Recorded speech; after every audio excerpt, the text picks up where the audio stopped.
Greetings, this is Grasscat, and today we're taking a look at Securement Silo EX01. Now, in the Chalk Peak region, and in Red Sands for that matter, there are two silos. Chalk Peak has EX1, in addition to Alpha. Silo Alpha is the one that will unlock the cradle slot. There is no practical reason for doing EX1, besides the fact that it's where you can get mask mods. Still, it's a silo. We're going to go over it. The build, as usual, pretty scuffed, just to prove the point that you don't need a meta build to be able to do the normal silos and monoliths. Now, I do have all tier 5 gear on, despite the fact that this is a level 35 silo. Honestly, if you're doing things in order, the last monolith that you did was Mirage Monolith, and you're right next to Red Sands, the 40 to 50 zone, so you probably were level 40, and it'd just be a hop, skip, and a jump to go over here and get the materials needed for tier 5 gear. I would say it's fairly common to be in a full set of tier 5, or at least partially tier 5, by the time you start doing the Chalk Peak stuff. So I'm skipping the tier 4 gear and going straight into tier 5. As far as the Deviant is concerned, I just have my Festering Gel to deal with healing. And with that, let's see what's actually inside this thing.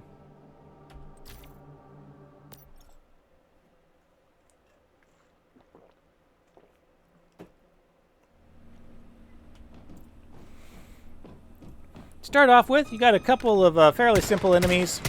You technically do not really need to get rid of these guys. They really won't do very much. You can actually run straight past them. You do want to check this room. Besides the fact that it has a storage crate, it also will sometimes have a deviated object. Or sometimes the deviated object is right there. I have a little elevator here that you have to go down. And if you're trying to speed run this again, it is really simple just to run past all of those guys. Just take a quick peek into that side room to make sure the deviated object isn't there. And then open the door, run in here, and go down the elevator.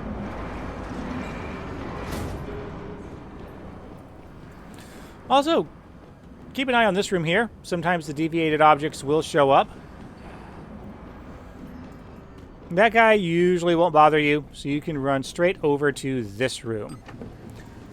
Now, for this room, I strongly advise having some form of AoE or crowd control weapon, because there's quite a few enemies in here that you have to kill. Standing in this doorway is a really good way of controlling the flow of enemies, because it's pretty easy to get just sort of overwhelmed and surrounded if you are standing out there in the open. And they will come to you.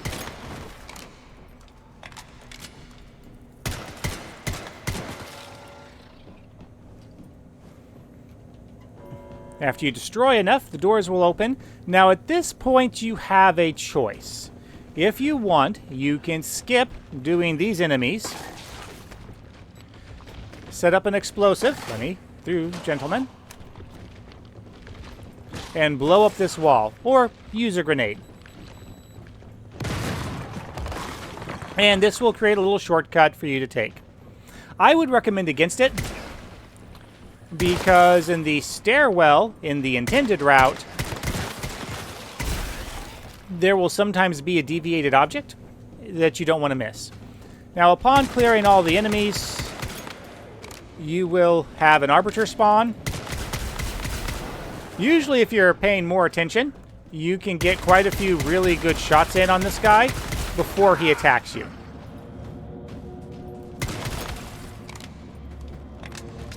And even with good gear, arbiter damage is not to be ignored, as you saw there where I just about got killed.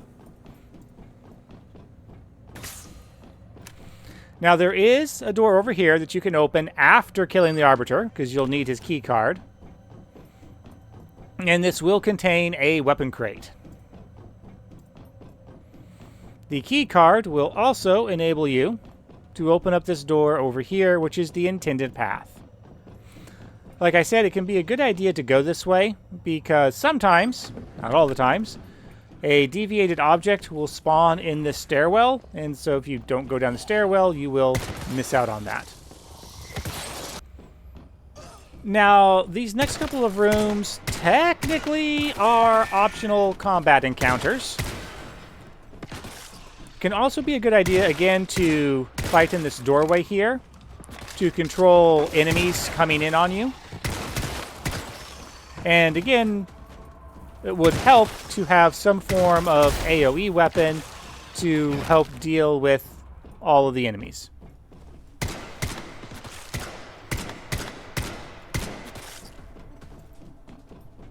It's worth doing a quick check on the cells to make sure that the deviated object didn't spawn in any of them. And if you took that shortcut, where you would come in is down here. There's also a chest down here, in addition to a medical bag, which I've already picked up. And this is where you will come in from the shortcut. So you still have to fight your way through this room. Now, I'm not sure what the deal is with this visual glitch. Normally there's like vines and stuff showing that, yeah, no, you really cannot get through here. But you do have to destroy those blobs there before you can progress. And then we have another combat room where it can be a good idea to control the flow of enemies by fighting in this little entryway, because most of them will come to you. Alternatively, you can just skip it, do a quick scan to make sure that there's no deviated objects in the cells, and just run past everybody, because you don't need to fight them. Now this room is interesting. It's a game of red light, green light. As long as the light is green or yellow, you can move, but if it's red and you try to move, you will get paralyzed and then sent back to the beginning. Enemies will also be paralyzed during the red lights. There's a gear crate here, so make sure you don't miss that. And while I'm stuck, I'm going to heal up a little bit.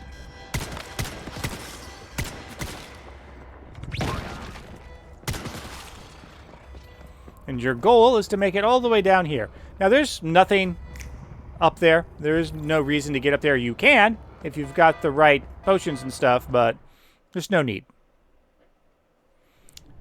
Now, before you run out and start dealing with the boss there, I would wait for these enemies to charge you. Because you don't want to be trying to fight them while you're dealing with the boss.